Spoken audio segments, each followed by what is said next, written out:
کہ افریقہ سے انہیں ایک خط موصول ہوا حضور انور تحریر تھی وہ اس طرح سے لکھی تھی جیسے 2 دفعہ 3 دفعہ کسی نے اوپر لکھا ہوا ہے. Brother wrote first and the sister wrote over. So they wrote the same letter. And that's why the letters were thicker. یعنی زمین پر سب سے زیادہ دیر تک بھاگنے والا جاندار جو ہے وہ انسان ہے. آپ کا کیا حال ہے؟ وہ جواب دیتے میں ٹھیک ہوں، آپ کیسے ہیں؟ حضور اگر آپ پوچھتے ہیں کہ میری سب سے بڑی خواہش کیا ہے تو یہ ہے کہ ایک کمرہ ہو، اس کمرے میں دنیا جہان کی کتابیں موجود ہوں، میں اس کمرے میں ہوں، باہر سے کوئی کمرے کا دروازہ بند کر دے، لاک کر دے اور تب کھولے جب میں تمام کتابیں پڑھ چکا ہوں. ہیومینٹی فرسٹ آپ نے ویڈیو دیکھا. حضرت خلیفۃ المسیح رابع نے اس فلاحی ادارے کو قائم کیا اور یہ ادارہ جو ہے وہ بلا تمیز رنگ و نسل اور مذہب کے انسانیت کی خدمت کر رہا ہے.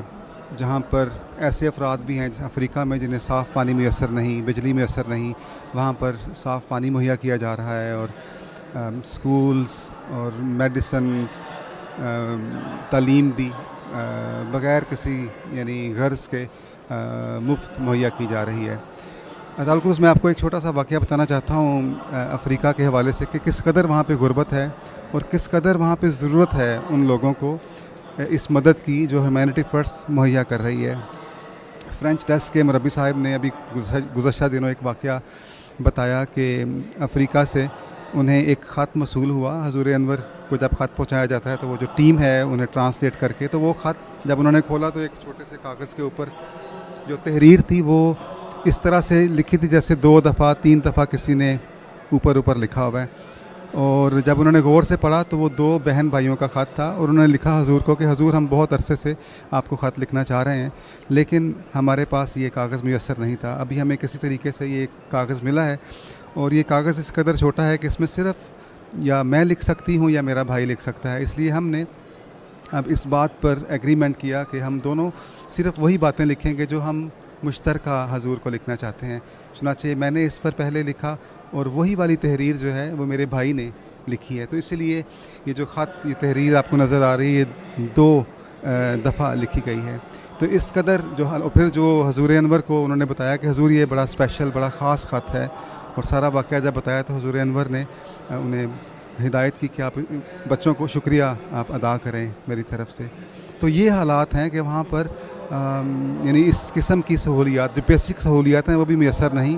اور ہیومینٹی فرسٹ حضرت مسیح موعود علیہ الصلوۃ والسلام کی تعلیم فارسی کے شعر میں فرمایا کہ میرا مقصود و مطلوب و تمنا خدمت خلق است، ہمی کارم ہمی بارم ہمی رسمم ہمی راہم، کہ یہ جو میرا مقصود اور تمنا اور مطلوب ہے یہ انسانیت کی خدمت کرنا ہے اور اگر یہ میں کر لوں تو یہی میرا مقصود ہو.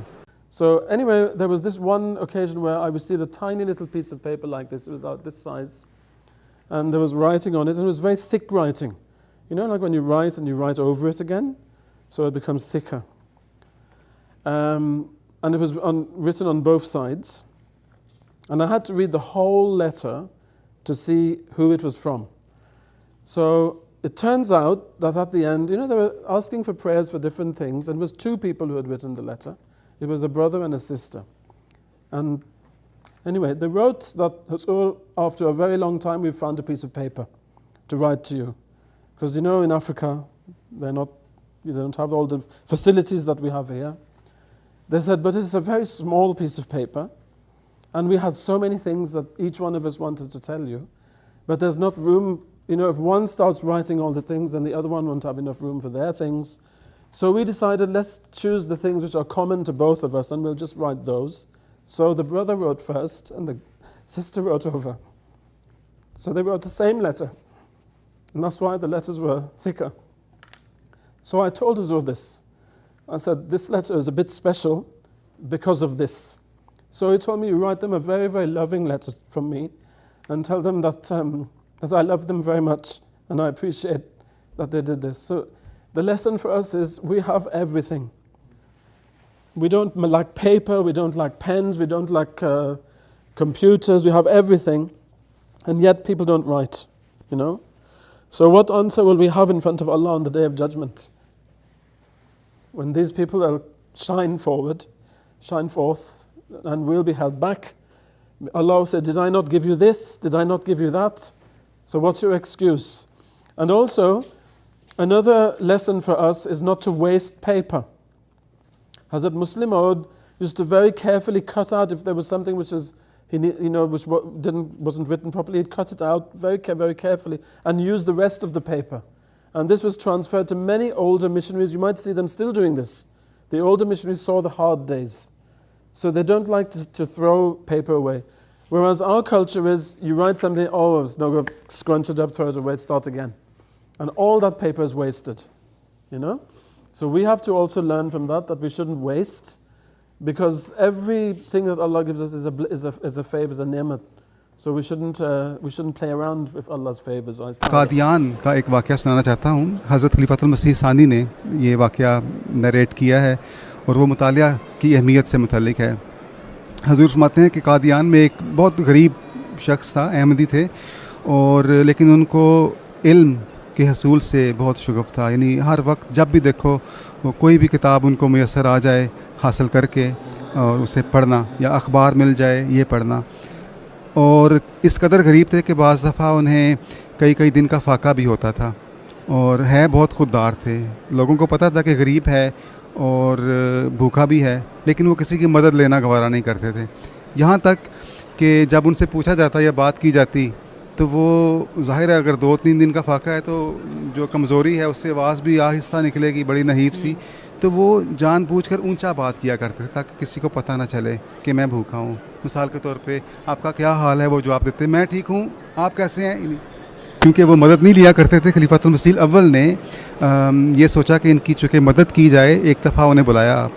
خلیفۃ المسیح ثانی بتا رہے ہیں کہ خلیفۃ المسیح اول نے ان کو اپنے پاس بلایا اور کہا کہ آپ بتائیں کہ آپ کی سب سے بڑی خواہش کیا ہے, تاکہ اس طرح سے شاید یہ کچھ بتائیں اور موقع مل جائے ان کی مدد کرنے کا. تو انہوں نے کہا کہ حضور اگر آپ پوچھتے ہیں کہ میری سب سے بڑی خواہش کیا ہے تو یہ ہے کہ ایک کمرہ ہو, اس کمرے میں دنیا جہان کی کتابیں موجود ہوں, میں اس کمرے میں ہوں, باہر سے کوئی کمرے کا دروازہ بند کر دے, لاک کر دے, اور تب کھولے جب میں تمام کتابیں پڑھ چکا ہوں.